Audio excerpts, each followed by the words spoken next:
Welcome to the next episode of Beyond Reps. In this episode, we're going to cover home gyms, everything you need to know about them. But first, Charlie, how are you? I am all good, mate. Thank you for asking. 13, 14, 15, 15 weeks into photo shoot prep now. I'm not really sure. Brain fog is definitely kicking in. I know we've got just over 2 weeks to go. No, 2.5 weeks. I don't know. Photo shoot's end of May. It's now the start of May.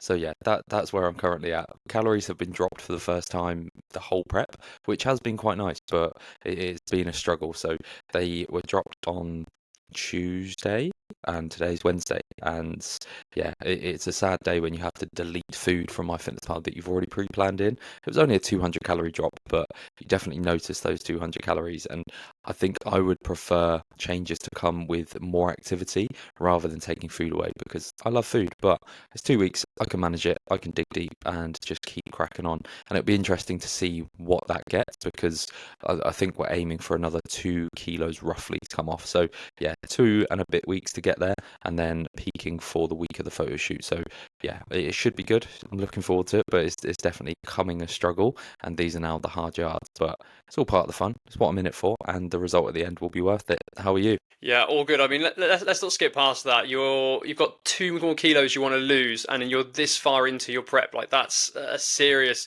level of like application that you've gone through there. I mean, that rate of loss is literally, I think it's been more than a kilo a week on average, or very close to that, if not, which is Yeah. really, really impressive. And obviously, I've seen you in the flesh. I've trained with you or alongside you anyway, and you are looking noticeably leaner, like really, really lean now. So I think you're gonna absolutely crush this photo shoot. Really proud of you, mate. I think you've applied yourself from start to finish. You haven't complained about it once. You've just cracked on with it. You've obviously mentioned before offline how you've chosen to do this, and some people have been coming over to you and go, "Oh, it must be really hard, and why are you doing it, and all of that sort of stuff." But actually, you've wanted to do this. You've talked about it for a while. You signed up to the photo shoot, and from day one, you've been all in on it. So really impressed, mate. And I think the results can be absolutely amazing. Yeah, absolutely. So in terms of the rate of loss, it started at 95 kilos and I was 79.8, 79.7 this morning. My brain is absolutely fried. I'm not really sure what's going on, but yeah, I've definitely lost a significant amount, over 15 kilos in that time. So it's about a kilo to 1.2 per week. There have been some weeks where it's been like closer to 2 kilos, but then some weeks it's only been like half a kilo. So that's averaged out, and then it is 15 kilos total. So it's definitely falling off, and it's quite interesting. You mentioned about like I've obviously mentioned that I've chosen to do this, and there is a big mindset element that does come into it, and that whole extrinsic goals that we discussed in one of the first episodes. That is a big factor in it because I know that photo shoot is in 2.5, 3 weeks. Like that is the end point. So if I was to give up now, and when I've got people saying, "Oh, it must be really hard," "Oh, you look really tired," but I don't feel it. Like, yeah, I wake up some days I am tired, and some days I don't want to do the training sessions. I don't want to push myself to failure in my sessions. I don't want to do the cardio. Like yesterday, I was doing cardio, and I got halfway through. I was like, I could finish, and then I could do the rest later. But then I was like, no, do the full session. Like there is that mindset element behind it because if you start telling yourself like you're going to take it easy, then it's going to get significantly harder. So just do the hard work now and reap the rewards afterwards. Like I know it's going to look really good, and if I got to the photo shoot and I was like, oh, I probably could have done more, could have lost a little bit more fat, but I just took it easy, I would definitely regret it, and that's where it could then spiral into like rebounding and kind of like that emotional eating. I don't think we've discussed that, but yeah, previous dieting behaviors have led to like binge eating and emotional eating that's then rebounded and caused a lot of weight gain. So that's what I'm trying to avoid. But I think that mindset and also the accountability of having a coach alongside me.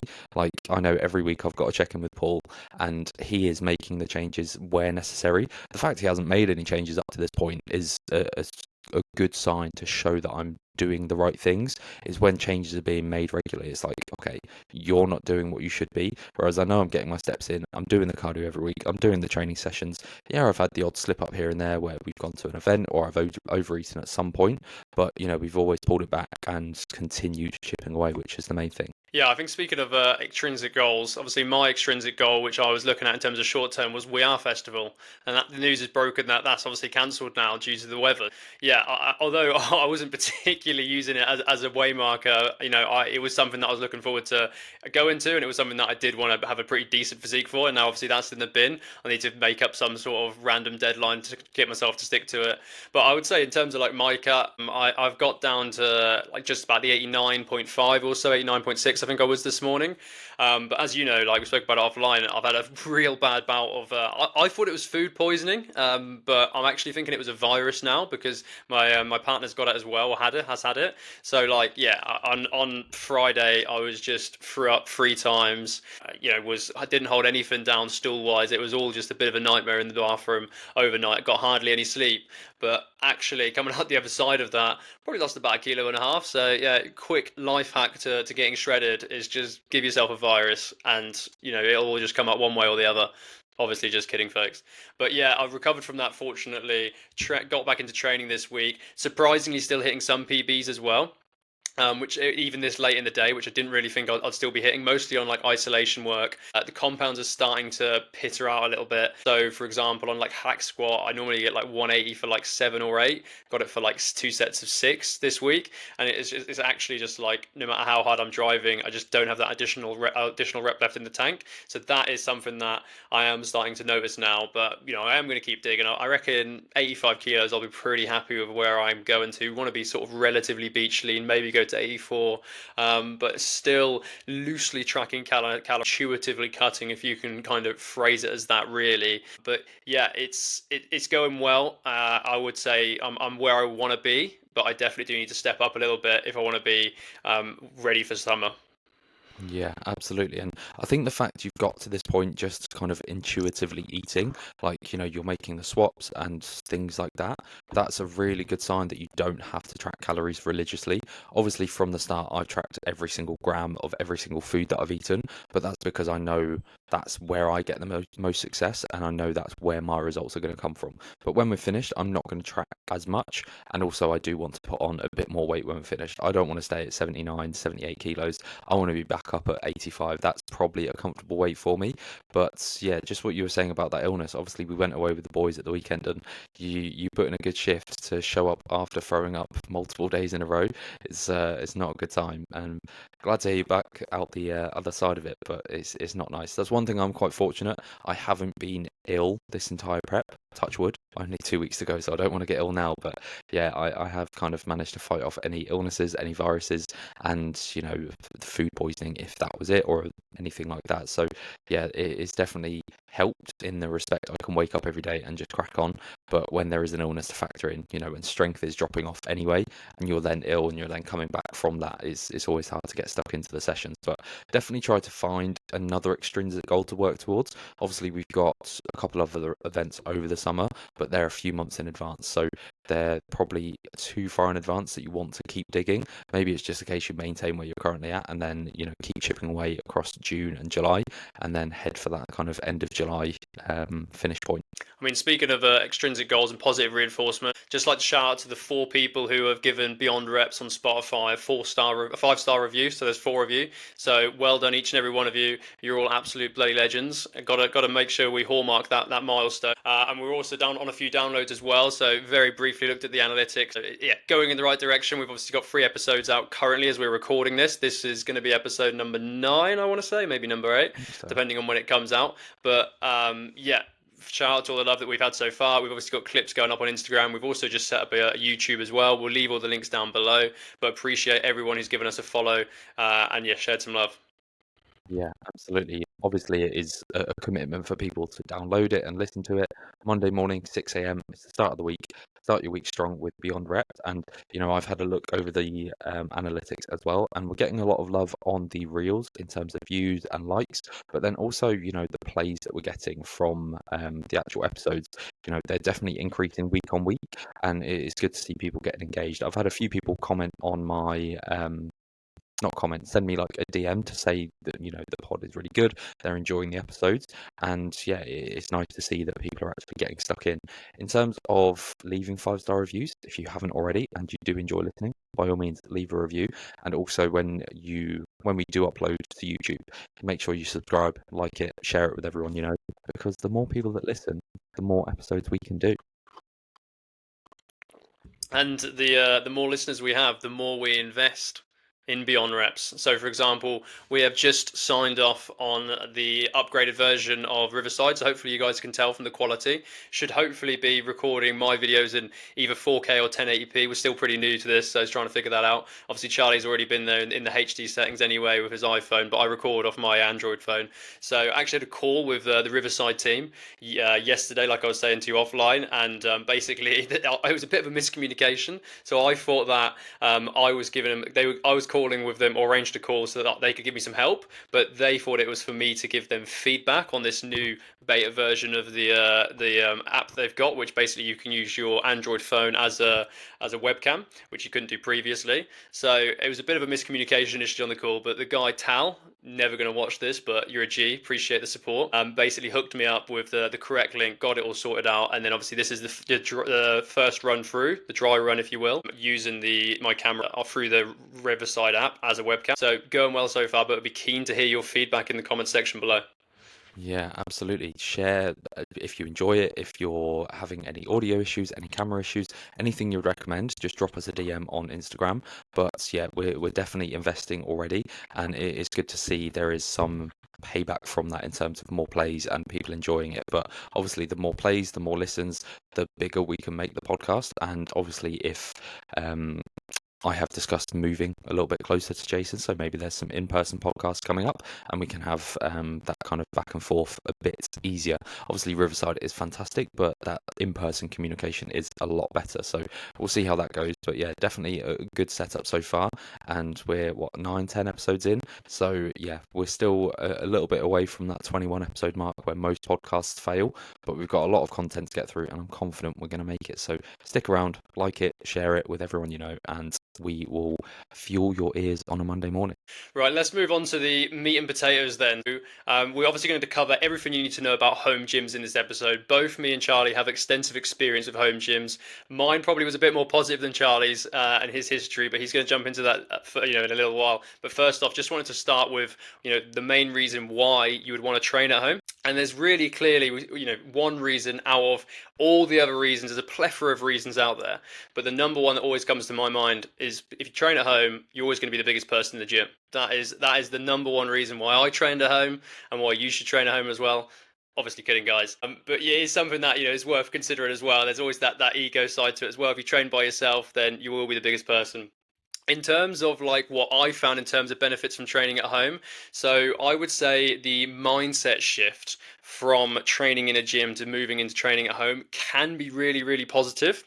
It can also be quite negative as well, to be fair, but it can be challenging initially because one thing that I had to get used to when I moved from training at home, I've covered this previously, is that you are sitting at home, you're in your living room, or you might have like a nice drink, you're sitting with your partner watching some TV, and then it's like, oh shit, it's like 6 o'clock. I better go train and then so you have to then leave them from your nice comfy home sitting on the sofa watching maybe Game of Thrones or something like I am at the minute, and then you got to go into this cold dark shed and you need to get your groove on, start training, and make sure you can get your sessions knocked out. So it's something that I found a challenging initially, but actually once you get over that hurdle and once you can realize that you can train wherever you are with whatever equipment you have available, it's actually very freeing. So, for example, I trained for 2.5 years in my shed at the time because this was during COVID. And it allowed me to understand that should anything hit the fan again, COVID kicks off, maybe I'm traveling, maybe I don't have access to proper equipment. But when there's nothing around me to generate an atmosphere, I can generate my own atmosphere with just me, my headphones, or not even that sometimes, just in a shed, staring at myself in the mirror, just pumping some iron. It is something that it takes a little while to get into. But once you can do that, yeah, it's very, very freeing, but you just need to make sure you consider battling the minus degrees. So, for example, you can go out there, -5, snow on the ground, 5 in the morning, you're struggling, you don't want to get out of bed, but you have to go in there and get it done. So there is something that is really satisfying from a mindset point of view. But yeah, you just need to get over that challenge initially. I'd say another really important reason why people train at home is just for the convenience of that. So this is probably the number one reason, to be fair. And I think my brother, who's always trained at home, he trains at home because of this. It's because he can't be bothered to go to the gym, wait for equipment. Like, he just can't be bothered to do that. He doesn't have to travel to the gym. He just has to walk out to his shed, 5 yards, backyard, sitting out in his back garden, and therefore he's immediately, doing his exercises, and he can do whatever he wants in that gym. And also, I had a friend at work as well, and he was basically said that he started training at home when he had a kid, because he had this little like baby, 6 months old, 9 months old kid sat there all tucked up, nice and warm, just watching him train, because he could keep an eye on the kids and he could also train his own time as well. Yeah, definitely one of the biggest benefits is convenience. And something that I really noticed as well, is that when you invest in gym equipment, it doesn't lose its value. It's just, bumper plates, it's metal, it's iron.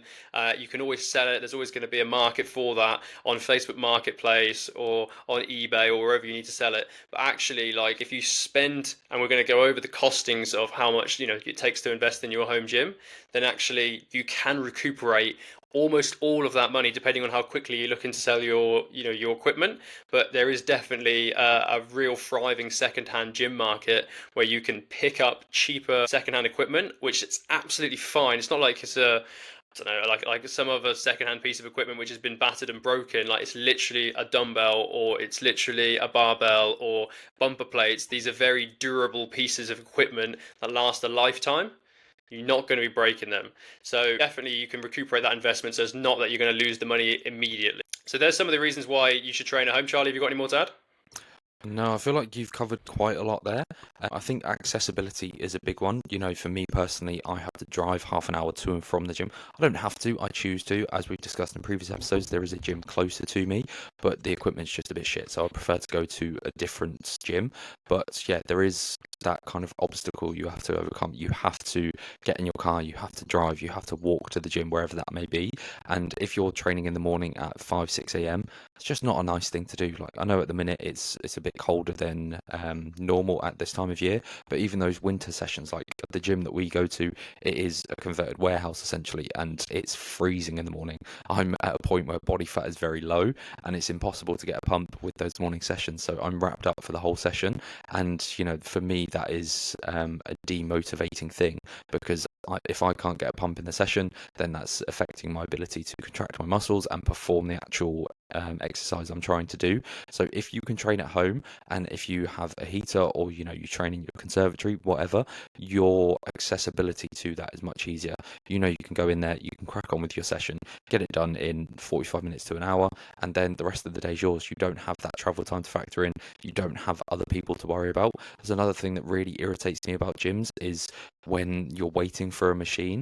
Like, I've had it so many times recently where I've managed to do like 2 or 3 exercises, multiple sets of each, and someone's still sat on the same piece of equipment doing the same exercise or doing a different variation of the same exercise.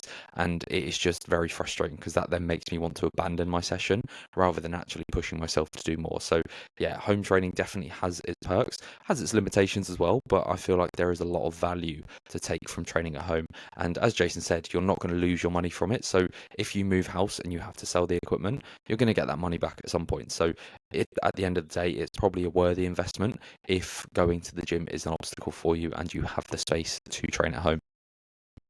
Yeah, completely agree. I mean, in terms of like the history of why I got into training at home, traditionally I'd always trained at a gym, like everyone had before COVID, really. I'd say there's probably a small proportion of home gyms out there. But then when COVID hit in 2020, I've talked about this before on, I think, the first episode of the podcast, literally sat on my sofa, Boris Johnson's on the TV, on BBC iPlayer streaming the news, government announcement, stands there in front of me and goes, locking down all the gyms. I'm like, for fuck's sake. I mean, I cannot lose these gains that I've trained like 8 years for at this point. Immediately my reaction was stand up, go to the desktop, message my brother, who actually was already into home gym training, had been training for a little while. I was like, bro, what am I buying? Tell me everything. He, within 5 minutes, bang, bang, bang, comes back to me, few links, sends me a few websites. We're talking MirrorFit, we're talking Amazon, we're talking like Facebook Marketplace, purchased a load of equipment, probably dropped like initially probably like £500 or so, but we'll break down everything that I got in total in a little bit, but probably dropped like an initial bit of £500 for like a barbell, a couple of bumper plates from like 5 kilos, maybe it's 20 kilos. I got a bench from MirrorFit, and that was kind of like the start of it. Ordered these pieces of equipment within probably like 5 days to a week, maybe max, started turning up at my house. And then I was like, right, I've got my little shed at the back of my house. I was renting a place in South Oxfordshire at the time. This shed was tiny. it was literally like 5 foot across by maybe like 10 foot. So I could only have the barbell, which is like over 6 foot, one way. So I couldn't like rotate the barbell around. So it had to face a certain way. So it's not like I could sort of spin around in the shed. It's a very, very small piece of equipment. And that was it. That was me, really. I locked into that shed. I purchased a few more bits of equipment over time, but I trained in that shed right the way through to December of 2022, which was definitely longer than I had to. And a lot of it was to do with the fact that actually I got really into training at home. I actually saw some really significant progress within my physique and certainly my strength over that period. For example, I managed to finally bench 140 kilos on the barbell bench press. I also managed to do 182.5 barbell back squat. So these were some lifetime PRs that, although I've moved away from those movements since then, so I have lost that skill element of that exercise. It was a really big achievement for me to get a three plate bench and a 4 plate squat at the time. Fortunately, couldn't. I did do a 5 plate deadlift previously at uni. Couldn't replicate that in the gym because didn't have enough weights, unfortunately. Yeah, so it just goes to show you that really, if you do apply yourself to home training, you can deliver results, and it is possible, and you can do it sustainably over a long period of time. It's not necessarily something that you should just think of a bit of a flash in the pan, try out once or twice, and then just think, that's not for me. You really need to stick at it, get yourself into a good routine, and I promise you, your physique will develop. Yeah, absolutely. And it sounds like you applied yourself really well, and obviously you did develop your physique in that time because you obviously competed around that time as well. So you trained at home, you developed your physique, you then got ridiculously lean, and that just proves that training at home is beneficial if you apply yourself and you invest in the equipment. And I feel like investing in it is going to mean you're going to do it more. If you're just working with like some small 5 kilo dumbbells and some resistance bands and you don't really have a structure, it's probably not going to work. Whereas you had like a full-on setup, you had the shed, you had the barbell, you had the plates, you actually were prepared to push yourself with that. Now, my history is a little bit different to yours. So, obviously, we went into lockdown in March 2020. Initially, I couldn't do anything. Like the place I was staying at, I was still at uni doing my masters, and it was like a shared accommodation. There was no shared living space. It was just the kitchen and my bedroom, and the bedroom space was very small at that. So I didn't train for 2 or 3 months. We did have some nice weather at that time, so I did get out for some runs, but nothing kind of resistance based. But then I moved back home, and again, I didn't really have the space for equipment, so I just started with like some bricks in a backpack and some resistance bands. So I think there's a video on my Instagram. If you scroll back far enough, I just tied like some resistance bands to the inside of my car, and I was using that for like pullovers and curls. And I had a tire that I was pressing overhead with like some resistance bands looped around my hand, using like the awning of our front porch to do some pull-ups. Just a range of things, but still nothing groundbreaking. And again, that didn't last very long because UK weather doesn't last very long. And I think it was around that time that gyms started to open up anyway. So I then was able to get back in the gym. But then with the subsequent lockdowns that followed, I then invested in some equipment around December 2020, January 2021. Again, similar to Jason, Amazon, eBay. I think I got dumbbells from Wolverson Fit and Mirror Fit as well. So a range of places to buy that equipment. You definitely have to look around and see where the best deal is. You can go really cheap and get some really shit equipment, or you can spend a little bit more and get some better equipment, know it's going to last and also hold its value as well. So my overall setup was interesting to say the least. So obviously Jason had a nice shed. Obviously it was quite small, but it worked, and you found the equipment for that. I didn't have that luxury, so I had to use a gazebo. So at the time my parents were kind of not renovating, they were basically doing up our back garden, and that then freed up a bit of space outside our back door, so just kind of like a patio space. So my parents had this big gazebo that I erected. I bought some paving slabs from Wix that I could then put equipment on. I then bought a pair of 42 kilo dumbbells and 15 kilo dumbbells, so quite a range of weights there. Obviously you could only do so much with 42 kilos, so I then had to use the 15 kilos and resistance bands to then add an extra challenge. I also had an adjustable bench and some resistance bands that came with that. So I had a range of options to work with, and a pull-up/dip station and some attachments, cuffs, D-handles and some straps, and just a variety of stuff that I could use. However, with the trusty old UK weather in kind of winter time. January is not a good time for UK weather. I only managed about 2 or 3 training sessions before adverse weather blew the gazebo over. Like, I think it was a windy day, there was essentially snow, and this gazebo was about to fly off into a neighbour's garden. So I had to tear it all down and, bring as much equipment inside as I could. I think the dip station is still out there rusting. I was able to donate the bench to someone that had the space for it, and then I sold the dumbbells as well. So I was able to get the money back that I spent on the dumbbells. They weren't cheap by any means, but I did get a good amount for them. I think it was close to like £200 for the heavier dumbbells, and then maybe like close to £100 for the 15 kilos. I'm not too sure, but in total I spent about £1,000. So not quite as much as Jason, but for the equipment I had, I definitely spent a fair whack.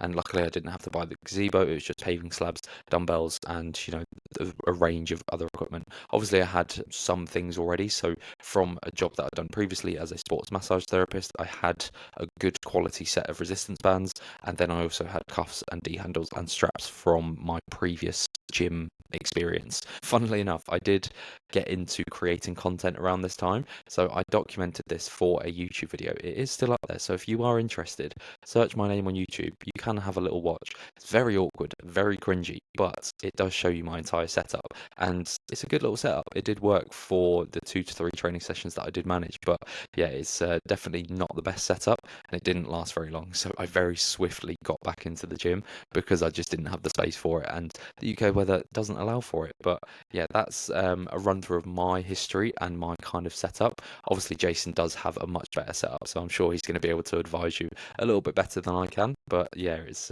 interesting to see the comparison. I actually just love your setup, mate. I love the fact that you've got bricks in a backpack. I love the fact that I remember watching your content at the time and you was doing resistance band exercises, and I'm sure you had them strapped to like your car door or something. You put like the window down. So I'm gonna have to go find this YouTube video at some point when we hop off the call, and I'm gonna have to watch it because that's just an absolute core memory there of your training history. So I'm so glad that you actually created some content around that, because I remember watching you on Instagram at the time. Obviously, we were following each other, but we weren't really as close as we are now. And I remember being like, "Oh, that's pretty cool!" Like Charlie's training at home and stuff. And then suddenly, one day you just stopped posting it, and clearly, like that was when the weather changed and everything just got blown away. And that poor gazebo got absolutely battered. And then you just had to move all the equipment inside or give it away. So whoever you gave the free bench away, I hope they still have it. And I hope they've made good use of it. Yeah, it was a pretty interesting setup to say the least, and it did work well when the weather allowed. But yeah, you definitely had to get a bit creative, and using tires and resistance bands and just attaching the resistance bands to wherever I could. The car did come in very handy because we couldn't drive anywhere, we couldn't do anything, so I put it to some use. But yeah, even then it was very limited with what I could do. So it was just a case of get creative, use your imagination, and see what you can pull together. But the gazebo did not fare well. That was definitely scrapped and taken to the tip. But everything else was either donated or sold. The dip station is in a bit of a sorry state now. It's a bit rusty and falling apart, so that probably needs to go to the tip as well. But yeah, it was a good setup while it lasted, and I'm probably going to have to go and watch the YouTube video as well because I can't remember anything about it. But I think I had a top knot at the time as well, so a bit of a change of hairstyle. But yeah, obviously we couldn't get haircuts at the time either, so I just had to rock it and go with what I could. Wild. Yeah, can't wait to watch that. All right, I'll run through my setup. So I think the context is important to add to my setup. So Charlie's setup lasted in 3 sessions, and he obviously didn't last a particularly long time period either. So this is setup I added to over 2.5 years or so of training at home. So it's not something that I went out and dropped loads of cash on immediately. It's something that I built up over time. But I will run through each individual piece of equipment that I've got or had at the time. And you can also find this on my Instagram. So if you go on my Jason_uplift, scroll back down far enough, you'll then see quite a few screenshots where I've documented the progress of how the home gym started to then how it finished. By the time it finished, it was pretty lit, to be honest. I actually loved training in there. I had like some LED setup in there, had a pulley system, had pretty much all the equipment I needed, and as I've already discussed, got some really good results there. Yeah, thank you for bringing it up as well, Charlie. Obviously, I competed in this in October of 2022 as well, so I was still training at home for 2.5 years, and then that led into my first two bodybuilding competitions. One of which I won. It was only a first timers class, but it just goes to show you that you can effectively train at home if you invest in the right equipment, and then you can get the results you want as well. So don't look down on people who train at home, because I'm sure there's some jack dads out there who just never turn up to a gym, but they're just absolutely rigged off their mind because they're always consistent with their home training. So in terms of like my setup then, so the number one piece of equipment that I encourage all of you guys to go and invest in is the Bowflex 40 kg dumbbells, which are adjustable. Plus, you need to get a rack for them. So this is pretty spenny. I have just looked at some of the costs for these. So you can pick this up for about £800. I believe it's from like a Fitness Warehouse shop. It's kind of like a UK based company, but you might be able to find it cheaper if you're abroad somewhere else. But specifically go for the Bowflex dumbbells and go for the 40 kilo dumbbells, because they go up to 40 kilos. That is enough for the majority of people, I would say, to still progressively overload their lifts and still get into like a good repetition range. Yes, it'd be great if you can get some 50 kg adjustable dumbbells. Don't exist. Believe me, I've looked for them. I spent a lot of time investing in this. So those dumbbells are literally the same as having a full dumbbell rack across your whole gym. So they have little literal intervals from like 5 kg, 7 kg, 9 kg, 12 kg, like literally 3 or 4 kg intervals right the way up to 40 kg. They're incredible. The piece of engineering on them is wild as well. So you literally like twist the handles, and then you can select the weight you want to choose, and then you just unrack it, and it's literally adjusts the weight for you. So yeah, it's unbelievable. You do want the rack to go with it, otherwise you're picking up 40 kilos from at like your height of your ankle basically, which after a few times can get very, very tiresome. So although it's £800, really recommend it. Number one piece of equipment. Literally don't need any more dumbbells once you've got that. Then I picked up a much more affordable adjustable bench from MiraFit. So this was £150. Again, I really wouldn't suggest that you skimp out when it comes to getting some decent equipment. I'm not saying you need to go like top tier, but for example, like you can get gym equipment from Argos. Yeah, I wouldn't recommend that. It's very cheap, but it can be very, very poor quality as well. So stick with some reputable like brands. If you're in the UK, like MiraFit's pretty good. Amazon's pretty good as well. Go for places with lots of reviews. You've got, I say, it's like Fitness Warehouse or Fitness Superstore. That's pretty effective as well in terms of buying like big pieces of equipment. One of the pieces of equipment that I did buy from Fitness Warehouse is the BodyMax CF810 Elite Adjustable High-Low Pulley, which goes up to about 70 kilos. So this is like a single pulley stand, which has two dual pulleys on it, so you can do two attachments on it, and it goes up to about 70 kilos worth of weight in like increments. That will set you back around about £800. So again, that is quite expensive. I'm not going to pretend it's not expensive, but it's an absolute game changer because it's such a condensed piece of equipment. Rather than having like a wide pulley stand, it's just got one tower, and then you can attach your pulleys to it. So once you've got a pulley machine, you can do pretty much anything in the gym, to be honest. You can do your arms, you can do your shoulders, you can do all your cable work. Everything you want to do is in there as well. So I'd really, really highly recommend that if you can potentially as well. Then there's a really obvious one that you need to go away and get yourself is some bumper plates. The reason you want to go bumper plates is because they're so much more durable than just getting like iron plates. They don't rust, they don't fall apart, they're not brittle. They can take a pound.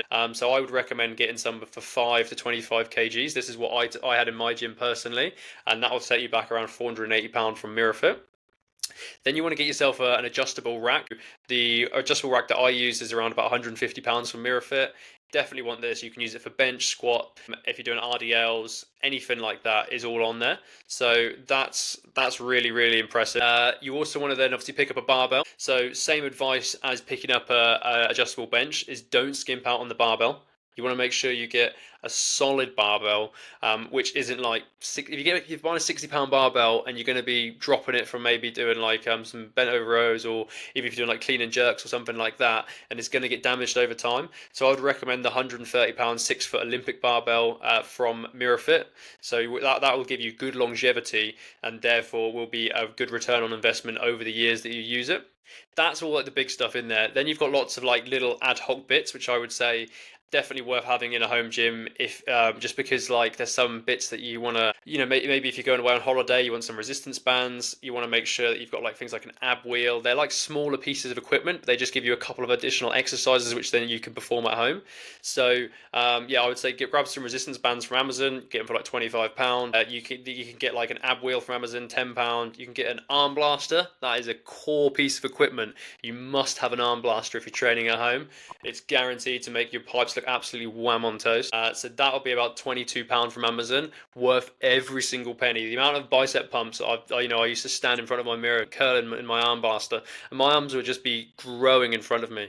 It's an absolute wild piece of equipment. I also picked up like a second-hand mirror that we just had. It was like from a charity shop. I think it was free. So you want to make sure you get yourself a solid mirror in your setup as well, because you want to be feeling good as you're training and obviously showing yourself as the biggest person in the gym. Then to go with your cable pulley, you're going to want some cable attachments. So these can vary depending on what you'd want, but I can't remember the exact setup I had, but I definitely dropped about 150 to £200 across on these different Amazon purchases. And then you want to pick up yourself some accessories, so like straps, wrist wraps, that sort of stuff. I would really, really highly recommend 1MR as a good place to purchase them. So that's obviously Josh Bridgman's brand. I definitely have used some of his straps and some of his wrist wraps in my home gym setup, and definitely the quality is next level compared to some of the more or the cheaper brands that are on like Amazon. And then this one will is a bit of an interesting one, but I would really recommend that you purchase some lifting gloves. I was actually gifted some by a colleague at the time from work, but and you'd think like the why the hell would you want lifting gloves? Everyone kind of has negative connotations, I think is the polite way of saying it with lifting gloves. However, when you're out there and it's like -5 outside, you'll have breath will be coming out as like dragon's breath. It'll be steaming, and then you'll be touching the barbell, and the barbell will be frozen solid. So you cannot grip it. It's literally painful to hold any of your dumbbells. It's something that you don't actually think about. So when you're training over winter, unless you've got like some ludicrously well set up shed or gym just you need to get yourself some lifting gloves. So I'd recommend purchasing some from Amazon. So all of that rounded up roughly is about 2.5k, which I'm not going to pretend isn't a really large sum of money. That definitely is, and it is something that, as I mentioned earlier, I added to over the course of time. So it wasn't something that I dropped that immediately. I probably dropped about maybe £500 immediately just to pick up like the barbell, some bumper plates, like I mentioned earlier, just to kind of get myself started. And then I was like, okay, right. So now what can I do next? So okay, I want to do some dumbbell exercises because I can't really train my arms properly with a barbell. That's pretty uncomfortable. So then I went and invested in the Bowflex dumbbells, which is absolutely fantastic investment. Actually managed to purchase some on Facebook Marketplace for like £200 each, which is obviously a lot cheaper than I've just listed there, because you can get deals on all of these items. You just need to look around and be willing to travel to people who are selling. Like Charlie mentioned there, like he gave away his bench for free once he had finished using it. There's loads of people that are getting in and out the home gym game. So if you're shopping around, if you know people, have a look on Facebook Marketplace, see if you can find cheaper or second-hand pieces of equipment. And that's honestly how I bought most of my equipment. Like bumper plates, for example, I actually went up to Bolton in the middle of COVID. Shouldn't really say that, might get arrested. Obviously broke the lockdown rules, but needs must, had to go see some northern bloke and was like, mate, I need some bumper plates. He was like, yeah, no worries, stay safe, lad, and basically sorted me out some bumper plate.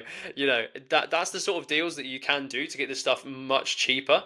So you need to shop around, but I would say, like, judging from what I've looked at online recently, all of that brand new will cost you about 2.5k. That is a pretty solid setup, mate. I'm very envious because, I'm similar to you. I watched you on Instagram when you were training throughout that entire time, and it definitely progressed over time, which was really cool to see. But it did just look like a nice little place for you to escape to, for you to get your sessions in and just absolutely grind it out. And obviously the competitions you did shows the work that you put in. So, there's always the excuses, oh, it's cold, or I don't have space, I don't have time.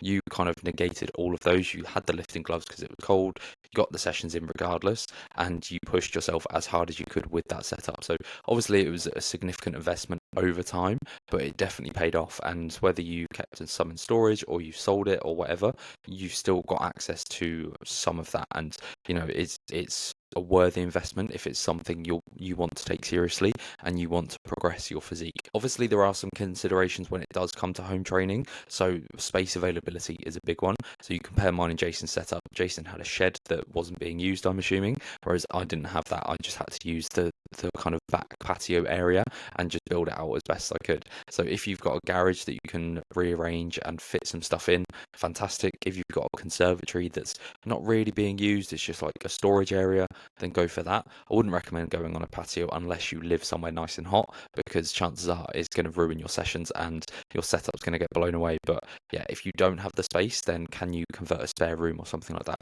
just so that you can actually get the sessions in and then create the space suitable for the equipment.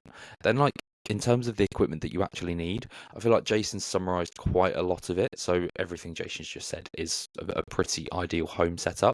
But like, what's the best bang for your buck? Definitely shop around and see what you can find. So use places like MirrorFit, Strength Shop, eBay, Amazon, Facebook Marketplace, but then also just search on different websites, look at reviews, see what the best things are. Because if you're conscious of money, you're obviously going to be wanting to get the best deal possible. So that's only going to come at putting some time into investing in different pieces of equipment, but then also actually looking for the best deals around there.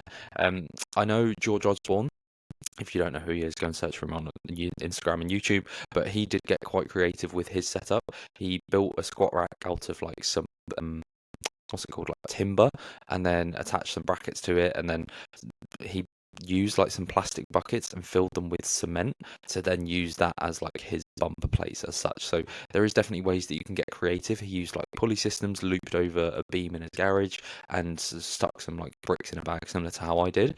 But it's just getting creative with it. And I think I saw something that the other day actually that like formed his business now, because people invested into his journey then and his kind of determination to develop his physique, and then he was able to build on that and use that as content to then put out to the masses. And I think a lot of people did copy his setup as well. It was definitely interesting seeing everyone set up during lockdown, just because the range of length the length people went to perfect their setup and get some sort of session in was admirable, to say the least. But obviously finances do come into play as well. So we're probably going to run through like different price brackets that you can go through, just so you get an understanding of the equipment that you can have. So if you can't go to a gym, you can still invest something into some equipment, so you can still train at home and still make some progress. So Jason, what are your thoughts on like different price brackets and equipment you would need within those price brackets?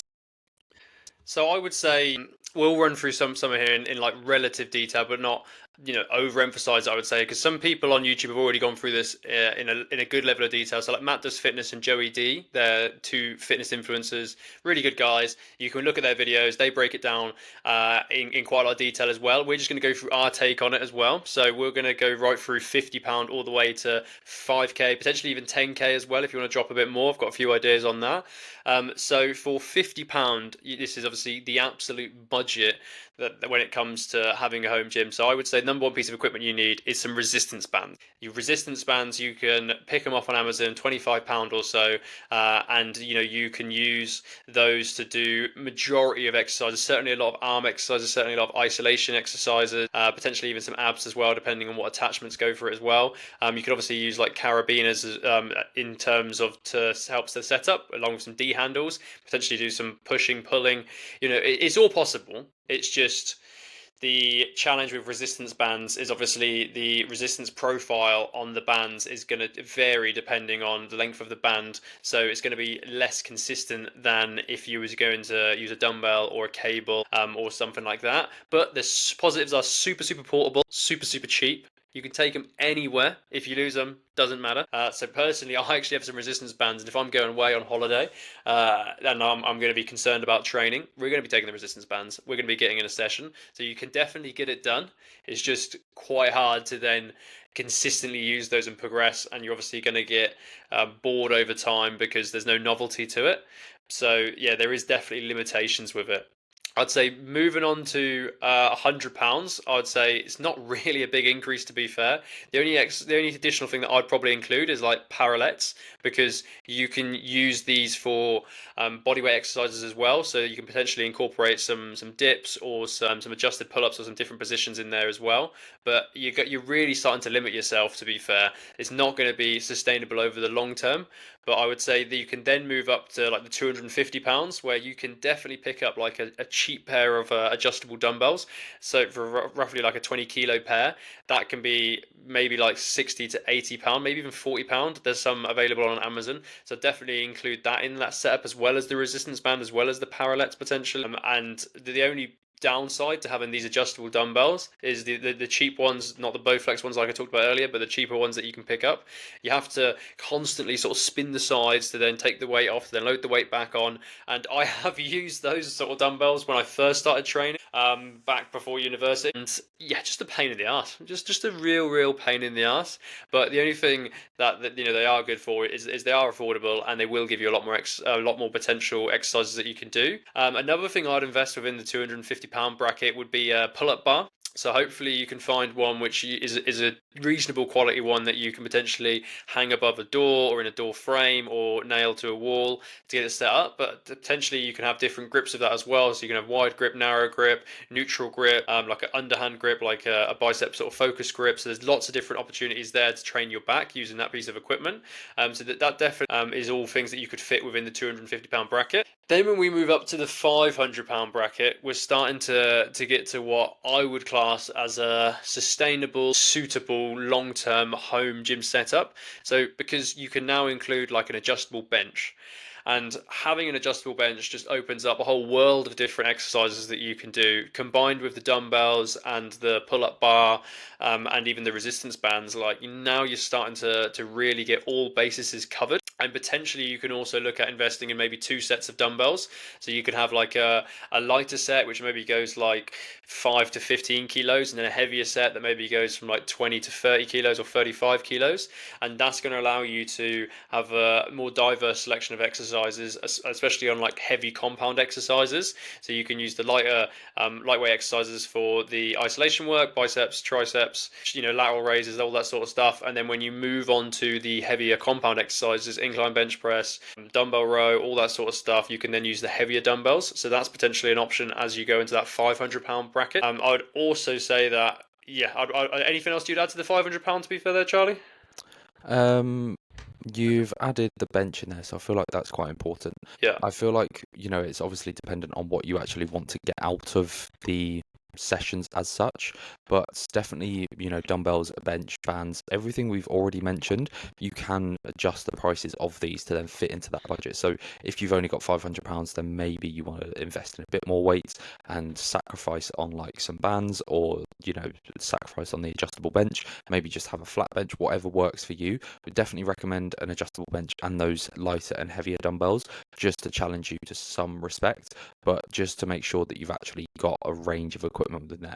£500 is a reasonable amount, and there's no reason why you can't make a good amount of progress with that. But then once you start getting into like the £1,000 plus, this is where you want to start investing in a rack of sorts. So a half rack or an adjustable rack for space saving features. I know the rack Jason had, I believe it was an adjustable one, so it definitely looked like a good setup. This is when you can also start investing in a barbell, some plates, the adjustable bench as mentioned, and some gym mats as well. So if you're deadlifting, and also just like if you're slamming down dumbbells, then it gives you a place to put that.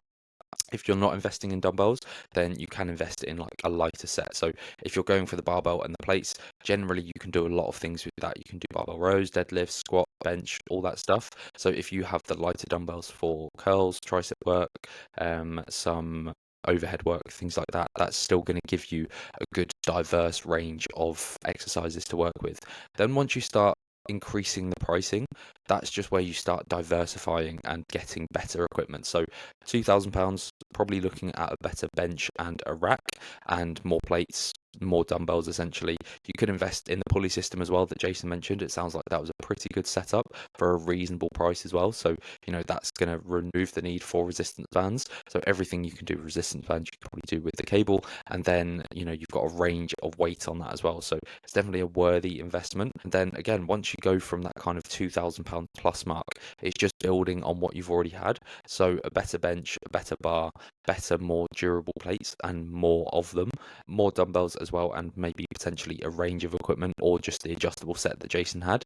A better rack pulley system, maybe with 2 pulleys and the attachments to go with that, and it's basically a mini gym within that. So I know Joe Delaney and Matt Does Fitness, they've got a few pieces of equipment as well, leg extension, leg curl, treadmills, that kind of stuff. So once you start getting into like the £10,000 bracket and up, that's where you can start investing in pieces of actual equipment rather than like, by equipment I mean machines. So rather than just like the bench, the dumbbells, the barbells, like the bricks and mortar kind of stuff, you can get really specific with areas you want to target. So leg extensions, leg curls, what else have we got in there? Chest press machine, Smith maybe. machines, I'd say Smith that machine, sort of yeah. stuff. Like they've got some really impressive racks, which is like probably the biggest benefit if you're going to invest that much amount of money. They've got like a Smith machine rack, which can also do like pull-ups. It can also act as a cable stand. You get some really complicated pieces of equipment, which just do blooming everything. I mean, I saw one the other day. It was a Facebook advertisement. I did mention to you briefly in the gym, but like it was an adjustable bench, and you could like elevate it one way or the other if you want to use it as an incline bench or a decline bench. It had like some attachments to it so that you could use it as a glute ham raise, but you could also use it as like a decline abs sort of sit up machine. It just had like loads of different pieces of attachments that you could put onto it, and actually like although it was costed at £700, forgive me, I can't remember the name of the specific piece of equipment, but if it comes up on my Facebook ads, I'll include it in the link below again. But yeah, it was just some people were criticizing it and they were saying like, oh, I'm not going to drop like £700 on this. If it was like £200, then yeah, maybe. But actually, having been in that situation where space is an absolute premium when it comes to home training, that was perfect piece of equipment. I probably would have potentially added that to my equipment if I was training back at home again. And certainly there is a market for that where you've got hardly any space. You need to have a home gym because maybe you've got like a really young kid at home, a baby who you need to look after. You can't go to the gym. You still want to get your sessions in. So, you can't leave the house, but you can actually then drop some money in this small little bit of space and you can get some really good equipment. So there's lots and lots of opportunities out there. I would definitely just go searching for it. Just a few to come back to on in what we've just discussed there. So gym mats, probably most people listen to that and thought, why the hell would I want gym mats? Don't, this sounds pretty pointless. Maybe just a bit of a gimmick. When I was training in the shed, it was very dusty because the floor was like sort of like concrete and it wasn't particularly nice sometimes. And you had like one like door to get in and out, so there wasn't a lot of airflow around there. So I got myself some gym mats, set that all up as well, and then actually that stopped a lot of the dust from rising up in the air. So they do actually add a lot of value. Also means that you can train barefoot if you needed to. If you don't want to wear shoes, potentially you get a better connection to the floor if you're training in your socks. So that's something that I wouldn't overlook. I would also consider the fact that we haven't touched here about cardio equipment at all. So I actually had an exercise bike, forgot to mention it in there, which I picked up on Facebook Marketplace. And that was a definite game changer for me, especially because I was cutting at the time and going to go on to prep. So you can then pick up a secondhand one of these. There's loads of these secondhand, so you can definitely find one. But that's something that I would include in between the £500 to £1,000 range. And I'd also include, I had a walking treadmill. I don't know if it's got a specific name, but it's basically like a walking treadmill where you can just walk on it quite quickly or maybe do like a light jog. Again, picked up Facebook Marketplace. I'd potentially include that into maybe the 500 to 1,000 range as well, because they're pretty inexpensive, but actually the value they add is really, really good because suddenly you can now get your steps in, especially if you're on prep, especially if you're going to compete, especially if it's like over winter and you can't actually get any physical activity outside. So there is lots and lots of different options there. And I think when you move right the way to the top end of the scale and you are looking at the Joey Delaney's, the Matt Does Fitness gym setups, actually I think Matt Does Fitness had like his own specific, I don't know what to call it in terms of like a shed. It's a very loose term for it really. It's really like basically like a purpose built external to, gym setup where he can train in there. He's got a power rack. He's got all the dumbbells he wants, and I think he dropped like I think it might have been 10 or 15K on it. Depends on how much money you've got. Depends on how much you can drop on it. But personally, I completely get why he did that because he wanted to train at home. He wanted to be around his family, and actually he still makes loads of progress. Also, he's obviously a content creator as well, so he can film in there. So there are companies which will basically fit you out these pieces of equipment. You just need to look at it, but they are very, very, very, very expensive. Yeah, that's an absolutely silly setup from Matt Does Fitness. I think he worked with Bulldog alongside that, so I'm not sure what investments went into what. So I know they provided some pieces of equipment, but he's obviously had to fork out something for the kind of building itself, but it does look pretty good. That's not to say you have to go and build your own like outhouse to fit your own gym, but if that's what you want to invest and you've got a few thousand sitting around, then by all means do so. If it's going to give you the freedom to train at home and give you more flexibility and means you can actually get some sessions in, then there's no harm against it. In terms of like programming for home training, actually, I'll just come back to the walking pad. So I invested in one of those last year, 6 months ago. Been an absolute game changer for my steps. Obviously, living in the UK, very rainy, very wet, very cold. My steps have never been higher because of that walking pad. I get to the end of the day, and if you've got like 2,000 steps to get in, the last thing you want to do is be pacing around the block in the dark, in the rain, in the cold. So whack the walking pad out. I've got a standing desk as well, so it works perfectly. I can do some work if needed. But yeah, it's definitely a good thing to have for steps. Probably not for cardio because I know they are limited with speed and then like stride length as well if you're trying to go for a run. But yeah, definitely worthwhile for getting your steps up.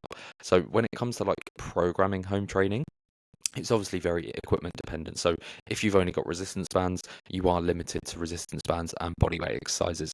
If you've got like a whole 5,000, 10,000 plus setup, it's a free for all, really. You can do pretty much anything you want. So, it's going to come down to your equipment availability, but then also within that, you can do things to make your training harder. So manipulating tempos, so really slowing down the eccentric and the concentric portions. You can add in some pauses at the kind of hardest point of the rep. So in a squat, you can add a 2-3 second pause in the bottom of that. You do a few of those with some weight on your back, it's going to be pretty challenging. You can add some ISO holds. So when I've been programming for clients, I've done all of these, and it might sound a bit confusing, but ISO hold is basically you hold like the contracted position for a set amount of time, and then you like do the exercise as normal. So that's quite good because it challenges the muscle in a different way, but then also increases the intensity. Then you've also got like a range of things like supersets, drop sets, giant sets, just to keep that intensity high. So you could do a variety of equipment. That's also going to be really good for time saving. So if you have only got half an hour, then you can just giant set like a whole session essentially. It's not going to be optimal by any means, but you're still going to get some stimulus. You're still going to keep intensity high, and you're actually going to make some progress rather than doing nothing at all. Have you got any other additions for programming for home training, Jason?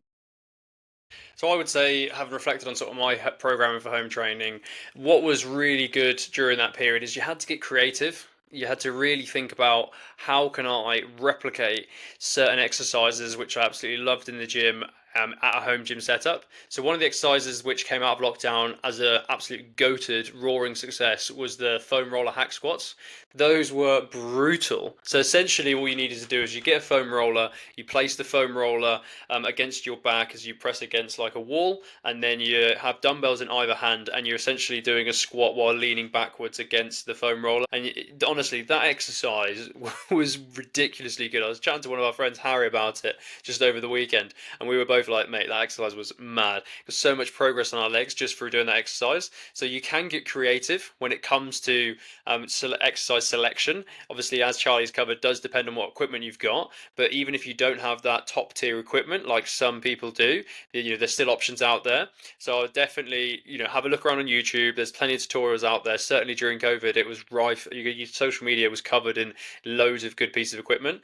Another one from my personal experience that I used quite a lot was like occlusion bands. So these are like bands which you can basically wrap around like certain muscles, and you would basically wrap it around the start of the muscle, and therefore it would restrict the blood flow into there. So, for example, if you're going to wrap it around your bicep, you'd wrap it around near your top of your bicep by your shoulder, and then you would basically repeat the exercise which you were planning on doing anyway. But then because it would restrict the blood flow, it would basically give you like this ludicrously big pump, and you would find it really challenging even if you've only got like a light amount of weight, because you're going to be hitting failure a lot quicker due to the fact that your body can't push out the, basically the metabolites which are building up within the muscle. So therefore it's going to give yourself a really good training stimulus. So for example, if you've only got like a 5 kg dumbbell to do dumbbell curls with, and that's you would normally do them with like 15 kg, slap on some occlusion bands, bring them in nice and tight, and then just hit your 5 kg, and actually you'll find your fatigue a lot quicker than if you didn't use them before. So they allow you to reach a higher level of intensity when you don't actually have the equipment which you would usually use for that. So that's definitely a really good option as well. Bodyweight exercises. Again, I'm a big fan of press ups on a bench, so like a decline press up position, to trying to target the upper chest fibers. So that's something that, to be honest, I actually carried over into the gym afterwards for a while, where you would like pick up a rubber plate, you'd pop it on your back, and then you would basically just bang out as many press ups as you can in an AMRAP set. So that's something that I'd really highly recommend as well. However, the caveat with bodyweight exercises is they will only take you so far. Like once you can, throw in as many intensifiers as you can into like a body weight split squat, you're just not going to get the benefit from it once you end up doing like over 30 repetitions. The literature will show that there is very little benefit to that. So it is something that you just need to be careful of, that you don't purely rely on body weight exercises. And if you are going to do them, don't plan on doing them for the next 30 years of your training career. Just make sure it's a short period of time, unless you're going to then go and ideally invest in some better equipment. Yeah, absolutely. And those bodyweight exercises are a good starting point. There's nothing against them, but they are limited with what you can do. So they will only take you so far, and you can still get creative. You can do what Jason said, the decline push-ups. It's not just goblet squats, bodyweight squats and push-ups. You can do pike press-ups, you can do renegade rows. If you've got a chair, you can like pull yourself underneath it, and if it's tall enough, you can row up towards it. There's a range of things you can do, but it's just actually getting creative and, again, doing a bit of research and seeing what's out there, because chances are there's probably a lot of home workout sessions that have been stuck on the internet from when people had to train at home during COVID. But yeah, it's very limited. Those foam roller hack squats are unbelievable. If you're not familiar with them, then just search on YouTube or hop over to my Instagram, because I do have a video of me doing them. I literally had the foam roller behind my back. I had a resistance band where I was stood on it and it was looped over my neck, and then a backpack strapped to the front of me with bricks in it, just to make it more challenging. But the range of motion and the stimulus to the quads was unbelievable. Yeah, definitely an elite movement, not just for home training, but also in the gym as well, if you don't have a hack squat available. But there's a range of considerations within there, whether that's your budget, whether that's equipment availability, space, programming. There's a whole range of things to think about. But again, it's just getting creative and not just limiting yourself. Oh, I've got to train at home, so there's not a lot I can do, so I might as well not do anything. You can still do something depending on the time investment you want to put into, buying some equipment, and again, the financial investment of actually buying said equipment. The more money you spend, the more you're going to get out of it. But even if you invest in a resistance band, you're still going to get something. So just get a bit creative, use your imagination, and reach out to someone like me or Jason, and we can advise you where possible. Amazing, cool. Right, we'll wrap the episode up there, guys. Appreciate everyone who's got through to this far. Let's see if we can take it from 4 5-star reviews to 5 5-star reviews. Appreciate all the love that we've been getting on socials as well. Please like and subscribe, and yeah, follow us on Instagram, follow us on YouTube as well. We'll be posting more clips as we come. Yeah, absolutely. Like it, share it, enjoy it, and definitely support it so we can give you more fantastic episodes just like this one. Peace. Cheers, guys.